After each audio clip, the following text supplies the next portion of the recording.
Dillian the Body Snatcher White here. It's a champ. Big up to Sporting Icon. Subscribe. Otherwise, I might pay you guys a visit. Now, if you was to ask Anthony Joshua, who is it out there in the entire boxing world that you would love to fight for or without a belt, it's Dillian Whyte. These guys have a tremendous rivalry. As much as we've seen over the last year or so, these guys do praise each other a lot. They support each other. Okay, but they're still fierce rivals. Both of these guys bring the best out of each other, and the build-ups are electric. And let's be honest, Dillian Whyte, he played the role of the villain. He played the role of the bad guy coming into that Anthony Joshua fight. Up to that point, Joshua was not a pay-per-view fighter. Dillian Whyte helped Anthony Joshua become a pay-per-view fighter. I'm not saying if the fight didn't happen that Anthony Joshua wouldn't become pay-per-view anyway. Of course he would have done. But Dillian Whyte sold the hell out of that fight that it became a pay-per-view. Okay, and Joshua's been pay-per-view ever since. Because Dillian, he played the role as the bad guy, the antagonist, and he brought out something from Anthony Joshua that a lot of people didn't really know what it was. Because up to that point, Joshua, he was kind of, I don't say quiet, but he kind of was quiet. Okay, he didn't speak as much as what he did from this point onwards. And Dillian Whyte, he played that role. Now, I'm not saying that Dillian Whyte was in there going at Anthony Joshua and he was faking it just for pay-per-view numbers. No. What he was saying from his point of view was the truth, but he was being brutal with it, okay? So a lot of people now, a lot of Anthony Joshua fans now still hate Dillian Whyte because of that whole build-up with Anthony Joshua. But the truth is, Dillian sold that pay-per-view. That's why he done it for the most part. Now, with Anthony Joshua, he wants nothing more than to rematch Dillian Whyte. And he says that because Dillian Whyte, he wants that WBC title so bad, I will get that WBC belt and I'll force Dillian Whyte to fight me. And that's good, right? Now, we're going to get into Anthony Joshua's statement, and then I'll give you guys the facts, the stats, the truth about a lot of it, okay? Again, I know a lot of this one. Dillian's been on the channel several times, okay? And of course, me, you, we all read the articles, we all keep up to date as to what's going on in those specific times. Anyway, Anthony Joshua said this about Dillian Whyte. I know he's been chasing a world title shot. I offered him a world title shot last year in April and he refused it. Maybe he wants his hand on the WBC. But if me and Tyson Fury fight, then I know he didn't want to fight me last year. But he'll definitely have to fight me this time if he wants his hands on the WBC belt. Once I've beaten Tyson Fury, Dillian Whyte can come get this work as well. And it won't be that good. It will be very one-sided. Now, Joshua, he does go on to talk about the other guys like Alexander Usyk, how he'd love to fight Usyk and this, that and the other as well. But that's not what this video is about. So when it comes to Dillian Whyte, okay, so these guys have a rivalry. And in both of their minds, Joshua and Dillian Whyte have both said this. In their minds, it's 1-1. Dillian Whyte, he beat Joshua in the amateurs. Joshua beat Dillian Whyte in the pros. Okay, so in their mind, it's 1-1. Okay, so they want to uneven the scales within their own thoughts or own minds, if you like. And these guys, they bring the best out of each other. The build-ups are great, the fight's great, it's going to be a war. And both of these guys have improved a lot. Now, I know a lot of people say, but we've already seen Anthony Joshua, he knocked out Dillian Whyte, blah, blah, blah. Yeah, that was 5 years ago, all right? 5 years ago. Look at the improvement of Dillian Whyte. Again, look at the improvement of Anthony Joshua. Both of these guys have improved tremendously since that fight, okay? But I think it's probably Dillian Whyte who's added a bit more technicality to his game than what Anthony Joshua has. Although Joshua against Ruiz in the rematch, he showed a whole new side to his game, which again, was very surprising and fantastic to see. Now, when it comes to Dillian Whyte and Anthony Joshua, yes, Joshua, he did offer Dillian Whyte the fight at Wembley for April last year. That's for sure. Dillian Whyte, he did turn it down. And that's pretty much where a lot of people leave it. He had the opportunity, good payday, and that's it. But that's not the truth of it all, okay? The truth of it all is that Dillian Whyte, yes, he was offered the opportunity to fight for the world titles, for sure. He was offered good money, for sure. But when you look at it, Andy Ruiz Jr., he was offered far more money than what Dillian Whyte was offered. Big Baby Jarrett Miller, of course, he was the one to agree to the fight to start with, was again offered far more money than Dillian Whyte. They offered Luis Ortiz far more money than what they offered Dillian Whyte. And they all had a longer training camp. Well, especially Big Baby Jarrett Miller. He was given a 20-week or 22-week training camp. Dillian Whyte wasn't. He was offered I think it was a 9 or 10-week camp. Okay, because obviously the fight would happen in the UK at Wembley as opposed to Madison Square Garden in New York. So Dillian weren't too happy about that, but the point is there was a rematch clause in there as well. And as it was a voluntary, Anthony Joshua, he can put anything that he wants in that rematch clause. And that's his prerogative. And the rematch clause was that if Dillian Whyte was to defeat him in the rematch, then Anthony Joshua would still be the A side. Dillian weren't happy with that. And that's pretty much all it is. With that one, it's a case of Joshua, he'll put in the rematch clause. If you want this fight, you're going to pay a lot of money, but this is what the rematch is. If you're happy about it, sign a contract. If you're not happy about it, don't take the fight. Dillian Whyte weren't happy about it. And as Anthony Joshua alluded to right there, that Dillian Whyte, he wants to get his hands on the WBC belt. This is what me and Dillian Whyte have spoken about on plenty of occasions. Yes, he wants to become world champion. Of course he does. Yes, he wants to rematch Anthony Joshua. Of course he does.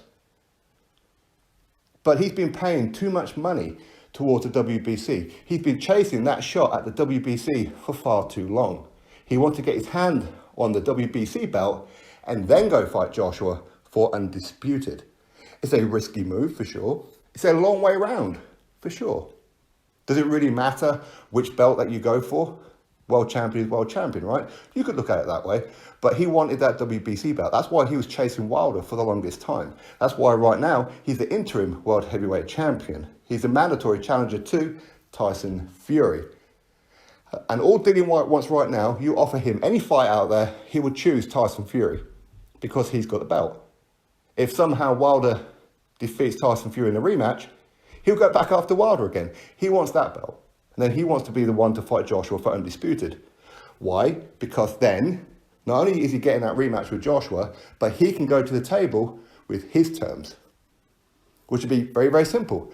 First fight will be a certain percentage, whether it be 45-55 towards Joshua or 50-50, however it may be. But the rematch, Dillian Whyte can write his own check in the rematch. Okay, he can say in the rematch, Joshua, if you want Undisputed, guess what? I don't have to bow down to your terms anymore. You want the rematch clause? That's cool. I want the rematch clause too. But the winner will get a higher percentage in the rematch. And there's nothing wrong with that. Nothing wrong with that. So it's all about business. Again, when you look at it with Dillian Whyte, he's a pay-per-view fighter. He's pay-per-view, okay? Big Baby Jarrett Miller is not. Luis Ortiz is not. Andy Ruiz Jr. is not. So why is it that they were offered more money than what Dillian Whyte was? Again, a lot of it comes down to principle. Them three, in the grand scheme of things, are broke in comparison to Dillian Whyte at that point. They couldn't rub two pennies together between them because they never earned any kind of decent money up to that point. Dillian Whyte pay-per-view. Dillian Whyte doesn't have to worry about money. Dillian Whyte could retire right now and live a very fruitful life. Okay, he can't live the kind of life that Joshua could, and he can't live the kind of life that Eddie Hearn does, but he's got enough money that he doesn't have to get himself a job working in a burger bar or washing cars or whatever it may be. Okay, he can quite happily go the rest of his life with him and his family secure. So it's a bit more to it than money. So when Dillian Whyte talks about his worth in the Anthony Joshua fight, he's saying, I'm pay-per-view fighter. Okay, I can earn very good money anyway. And me versus Joshua will generate more interest and more money than what Joshua versus Big Baby Jarrett Miller, Joshua versus Andy Ruiz Jr., the first one, and Joshua versus Luis Ortiz. So why are they getting more money than what I'm getting? Even Eddie Hearn alluded to this as well, that Dillian Whyte is not going to accept this offer that Anthony Joshua put into him because he knows his own worth.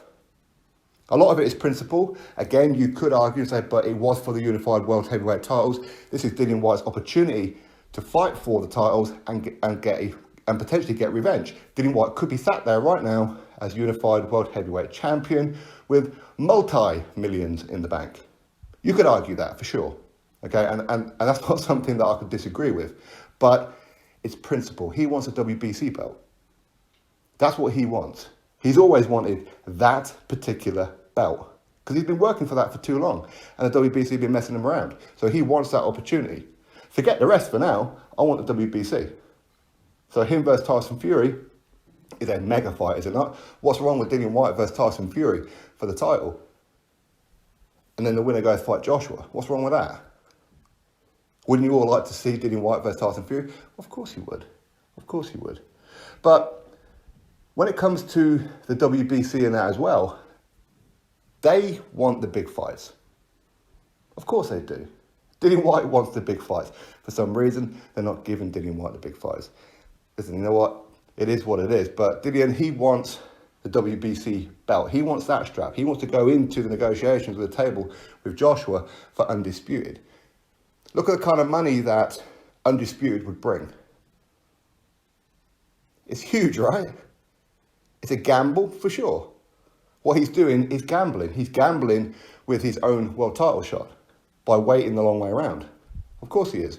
He did have the opportunity. But again, let's be real. If Anthony Joshua had a voluntary right now, he cannot fight Dillian Whyte.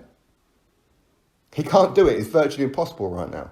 Dillian Whyte is the interim world heavyweight champion, WBC interim world heavyweight champion. That's why Dillian is not ranked in the other sanctioning bodies where Anthony Joshua is champion of. Because if anything was to happen with Tyson Fury, for example, if he couldn't make the Deontay Wilder rematch, Dillian Whyte would become automatic WBC full champion and replace Tyson Fury and go fight Deontay Wilder. So Joshua, he has to fight somebody in the top 15 of his own sanctioning bodies where he's champion of. Dillian Whyte is not that. Dillian Whyte could vacate the interim world heavyweight title. Of course he could do that, but then he's got to get re-ranked by one of the other sanctioning bodies where Joshua is champion of. So right now, any kind of talk of Joshua Dillian Whyte cannot happen. Okay, so that was then. This is now. I've explained to you the truth, the reasons why Dillian Whyte turned that fight down. Eddie Hearn, he wanted Joshua to go to America to make his US debut. That's what he always wanted. Of course, he would have preferred to have fought Deontay Wilder for Undisputed. Wilder, he turned that fight down. It is what it is. But he wanted Joshua to go to America. When Dillian Whyte was on the channel, we were speaking about him potentially fighting Anthony Joshua. This is after he beat Derek Chisora for the second time. And he says that even then, he said, Anthony Joshua is already in line to be fighting Big Baby Jaramillo over in America. This has already been virtually agreed on. So all the offers that they may or may not put into me, this is before that Dillian Whyte officially got offers, he said, they're going to be lowballed because they want the Big Baby Jaramillo fight. That's not Joshua. That's Eddie Hearn, okay? Joshua, he wants Dillian Whyte. Of course he does. He wanted to fight Dillian Whyte at Wembley. But Eddie Hearn, he wanted Joshua to go to America for DAZN. That's what he wanted. So again, is what it is. Anyway, that's all the truth of it. Of course, you guys drop your thoughts below about it. You could argue, you could say, but it was a world title opportunity. Maybe Dillian Whyte could be sat there as unified heavyweight champion of the world right now. And worst case scenario, he could have lost to Anthony Joshua and at least say, I got a world title shot. It's a fair argument. It's a fair argument. But I told you, a lot of this is boxing. It's all about ego. Okay? That's exactly what it is. It's ego and it's money driven. And you need your sense of self-worth. Why are you giving these three a hell of a lot more money than what you are me when I'm pay-per-view and they're not? And what is it with this rematch clause? The rematch clause is not acceptable for me. It's what it is. Anyway, drop your thoughts below about it. Click thumbs up, subscribe. Catch you all on the next video.